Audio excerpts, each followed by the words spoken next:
Ms. Ashley Award, welcome to the conference. And now to introduce Ms. Ashley Award. Ms. Ashley Award is a corporate speaker and evangelist for SEMrush, the most comprehensive business intelligence platform for digital marketing. Her passion is focused on helping business and marketing professionals gain long-term ROI through teaching content marketing and social media marketing tips and tricks. With over 6 years of experience in the digital marketing industry and a journalism public relations background, Ms. Ashley brings first-hand experience and case studies to inspire marketers around the world using unique content marketing and social media marketing tactics. Speaking both internationally and throughout the US, Ms. Ashley regularly teaches workshops and speaks at conferences like PubCon, Retail Global, and the most prestigious SMS Sydney. Ms. Ashley has co-authored the best-selling book, The Better Business Book V2, and is a contributing writer to industry blogs such as Search Engine Journal and Authority Labs. Welcome, Ms. Ashley. Thank you so much for having me. So today I'm going to be talking about content marketing ROI. We're going to figure out if there is any ROI to content marketing, and if so, how we can measure it. Great, thank you. So as you know in my bio, I am a corporate speaker for SEMrush. We're a suite of digital marketing tools featuring SEO, PPC, content marketing, display ads, competitor data, quite a lot within the suite. Before SEMrush, I was an agency owner where I focused on social media marketing and content marketing. So to get into it, 88% of marketers integrate content into their marketing strategies, which is a lot. All of the businesses that I've worked with, whether they're small, medium, large, or even in the agency atmosphere, they're all integrating content into their marketing strategies. But 52% of marketers are struggling to actually measure their content marketing strategies. So they're producing content, but they don't know how to measure it. So let's talk about content marketing and ROI. We're first going to go over why you should measure content, and then we're going to look at some content metrics, the costs associated with content, how you can get a return on your investment, and then some final takeaways. So first, why should we even measure content? A big reason is for business expansion. Equinox launched Q, which is a blog on their website, in 2011.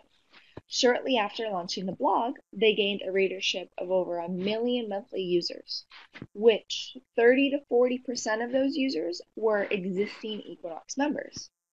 With that kind of readership, Equinox realized, okay, if we're getting 60 to 70% new users, we're already having 30 to 40% engaging with our content, let's expand, let's grow our business. And they did. They then created Furthermore as a second product. This is a standalone digital magazine. It has its own social handles, and by measuring the metrics, they were basically able to grow their business. And then another reason is to create new content. REI's Expert Advice Learning Library was the highest rated section on REI's website. It had users engaging on an article for an average of 5.5 minutes. That's an extremely long time for users to be engaging with just an article. So REI measured that and saw, okay, if we can keep them for 5.5 ago.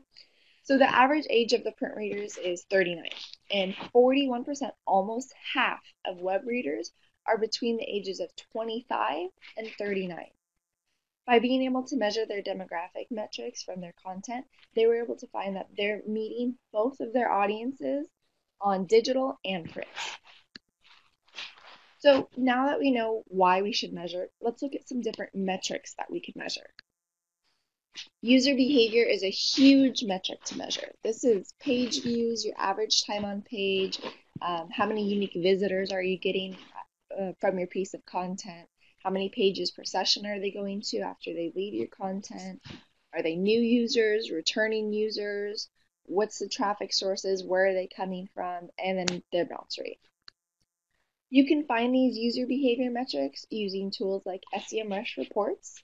You can also use Google Analytics, Crazy Egg, and Chartbeat to figure out heat map data as well.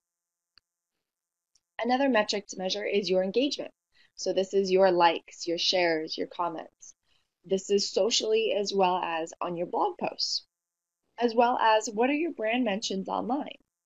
Is your brand and company name being mentioned more because of the content that you produce? If so, you need to be able to measure that. And then incoming requests. Are any companies reaching out to you and want to partner with you because of the content that you produce? Or what about republications? Are any brands reaching out to you and asking if they can share your content?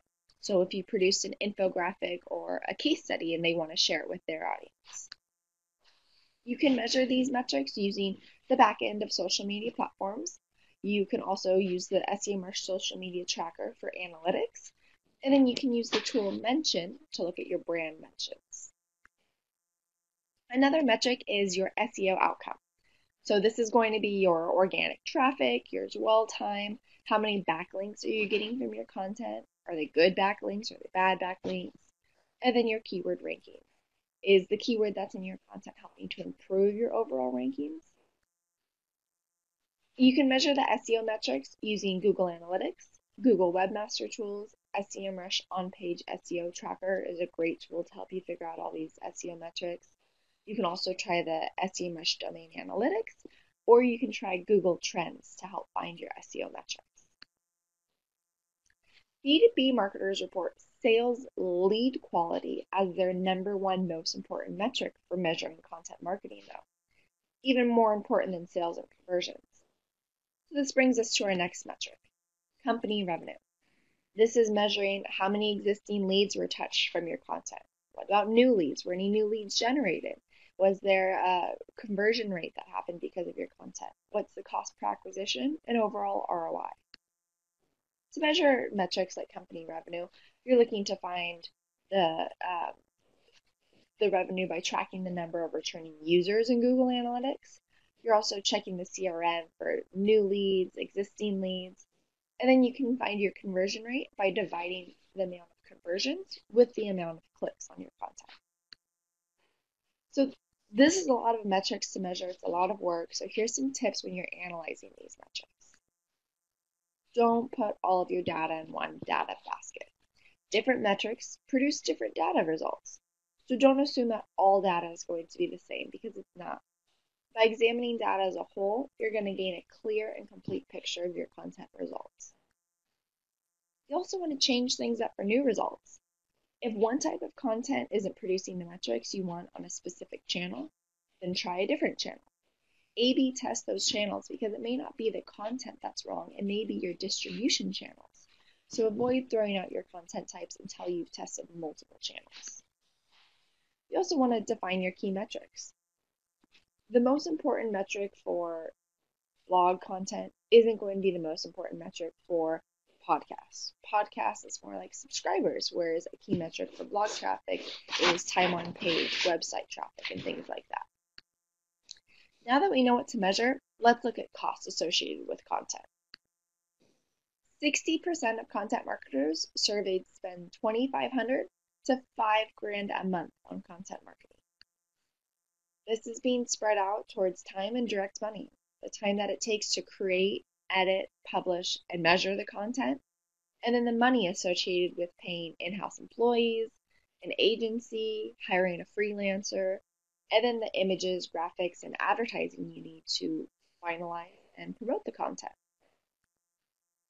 So let's look at this at a vertical level, and we're going to look at the costs from the most expensive to the least expensive, starting with in-house costs.